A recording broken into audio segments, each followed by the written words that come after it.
పోలీసులు కాసేపు ఆగండి అని రిక్వెస్ట్ చేసుకున్నా బ్యారికేడ్లు తీసి పారేస్తున్నారు. అంటే ఒకసారి ఏ రకంగా జరుగుతుందో ఒకసారి ఆలోచన చేసుకోండి. ఈ సంవత్సర కాలంలో మేము ఎప్పుడూ కూడా రిస్ట్రిక్ట్ చేయలేదు, ఎవరిని కూడా వెళ్ళొద్దు అని మాట్లాడలేదు, ఎవరిని కూడా మేము హౌస్ అరెస్ట్ చేయలేదు. మీకు ఆ హక్కు ఉంది ప్రజాస్వామ్యంలో, వెళ్ళండి, కానీ నిబంధనలు అనుసరించండి.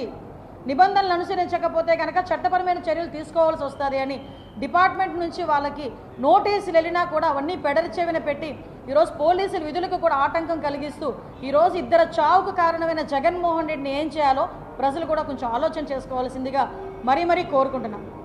మరి ముఖ్యంగా ఇంకొక విషయం కూడా చెప్పాలి. ఈరోజు మనకి ఇంటర్నేషనల్ యోగా డే సందర్భంగా ప్రపంచం అంతా కూడా మన విశాఖపట్నం వైపు చూస్తున్న తరుణంలో కొంత మేరకు ఒక ట్రాఫిక్ ఇబ్బందులు కూడా కొంచెం విశాఖపట్నం ప్రజలు చిన్న ట్రాఫిక్ ఇబ్బందులు ఎదుర్కొంటున్నారు. దయచేసి అందరికీ కూడా ఒకటే విన్నపం, ప్రధానమంత్రి గారి ప్రోగ్రాం ఇది చాలా పెద్ద ప్రోగ్రాం. ఈ ప్రోగ్రాంలో మ్యాక్సిమం ట్రాఫిక్ ఇబ్బంది లేకుండా చూసుకునే బాధ్యత కూడా పోలీస్ డిపార్ట్మెంట్ వాళ్ళు, ట్రాఫిక్ వాళ్ళు చూసుకుంటున్నారు. ఎక్కడైనా చిన్న అసౌకర్యాలు ఉంటే కొంచెం దానికి నేనేమంటానంటే ఆ అసౌకర్యాలు లేకుండా చూసుకునే బాధ్యత మేము తీసుకుంటాం. ప్రజలు కూడా సహకరించాల్సిందిగా కోరుకుంటున్నాం. అంటే నేను ఇందాక ఒక మాట చెప్పానండి, మీకు ఒకటి ఆ పోస్టర్ కూడా చూపిస్తా. అతని మాటలకి అతని తాలూకా కార్యకర్తల తాలూకా బిహేవియర్స్కి ఎంత కోఇన్సిడెన్స్ ఉంటుందంటే, ఇది ఒకటి పెట్టాడండి, ప్లకార్డ్ పట్టుకున్నాడు. 2029లో వైఎస్ఆర్సీపీ వచ్చిన వెంటనే గంగమ్మ తమ్ముళ్ళ జాతరలో వేట తలలు నరికినట్టు రప నరుకుతాం ఒక్కొక్కడిని. ఇది వాడు కింద జగన్మోహన్ రెడ్డి ఫోటో వేసుకొని చూడండి ఒకసారి, మీకు కాల్ పంపించమంటే పంపిస్తాను.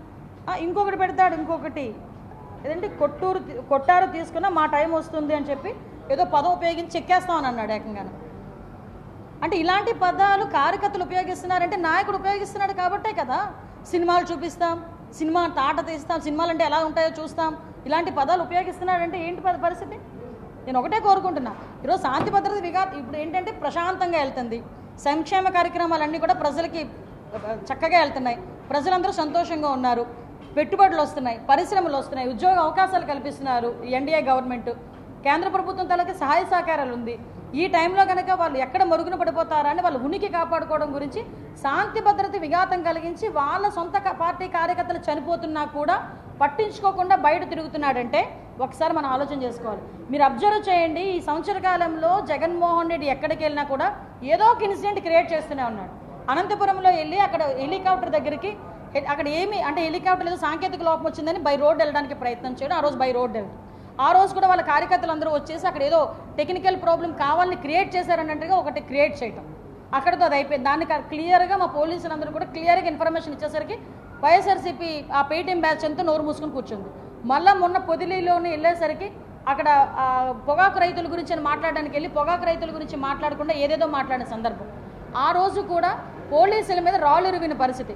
అరే ఏందిరా ఇలా చేస్తున్నారని చెప్పి పోలీసుల మీద రాళ్ళు రువిన వాళ్ళ కేసులు కనుక చూస్తే 9 మందిని అరెస్ట్ చేసి 9 మంది మీద కూడా ప్రీవియస్ కేసులు ఉన్నాయి. అరే గాంజా బ్యాచ్లో పట్టుబడిన వాళ్ళు ఇంచుమించుగా చెప్పాలంటే తెనాల్లోని భయభ్రాంతులు గురి చేస్తున్న వాళ్ళని కూడా పరామర్శించడానికి జగన్మోహన్ రెడ్డి వెళ్ళినప్పుడు జనాల్ని సమీకరించుకొని వెళ్ళాడంటే ఒక్కసారి ఆలోచన చేసుకుని అతని తాలూకా మెంటాలిటీ ఎలా ఉంటుందో. ఇది మేము చెప్పడానికి కాదండి, ఈరోజు ప్రజలు కూడా గమనిస్తున్నారు, ప్రజలు కూడా ఆలోచన చేస్తున్నారు. మేము పెట్టిన అప్పీల్ ఒకటే, ఈరోజు ఇలాంటి వ్యక్తులు అసలు సొసైటీలో ఉండడానికి కూడా అర్హత లేదు. మళ్ళీ పైగా వీళ్ళ నాయకులు బయటకు వచ్చి ఏదేదో మాట్లాడుతున్నారు. ఒక గాంజా బ్యాచ్ని పరామర్శించడానికి ఒక ఎక్స్-సీఎం వెళ్తాడు. అరే బెట్టింగ్లోని చనిపోయిన అతనికి సంవత్సరం తర్వాత పరామర్శించడానికి వెళ్తూ అప్పటికప్పుడు చనిపోయిన ఇద్దరు కార్యకర్తల గురించి కూడా పట్టించుకోడు, వెళ్ళిపోతాడు. ఓ పక్క నుంచి వేరే పరామర్శకు వెళ్తున్నారని చెప్పేసి ఆ పరామర్శకు వెళ్ళి హెలికాప్టర్ సాంకేతిక లోపం ఉంది నన్ను ఏదో చేసేయడానికి చేస్తున్నారని చెప్పి అదొక క్రియేషన్. వీటన్నిటి మీద ఎస్పీ మా డిపార్ట్మెంట్ వాళ్ళు కూర్చొని ప్రెస్ మీట్లు పెడితే తిరిగి వాళ్ళ మీద ఏదో రకంగా మాట్లాడు. ఈ నాగమల్లేశ్వరరావు గారిని కూడా ఆ రోజు జూన్ 4వ తారీఖున కౌంటింగ్ సందర్భంగా ఏ విలేజ్లోనైనా జరుగుతుంది, ఏ పోలీస్ స్టేషన్ పరిధిలోనైనా 2 పార్టీలకు సంబంధించిన వాళ్ళు ఎవరైనా గొడవ పెట్టుకుంటారనే సంగతి ఇన్ఫర్మేషన్ వస్తే కంపల్సరీ పోలీస్ స్టేషన్లోకి తీసుకొచ్చి కూర్చోబెడతారు, తర్వాత అయిపోయిన తర్వాత పంపిస్తారు.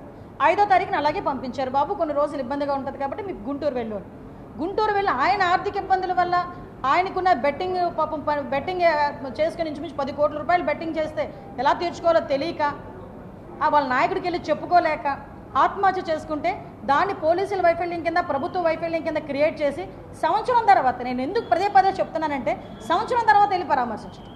ఒకసారి ఇవన్నీ కూడా ప్రజలందరూ కూడా గమనించాల్సిందిగా కోరుకుంటున్నాను. Please subscribe to Leo News for more videos.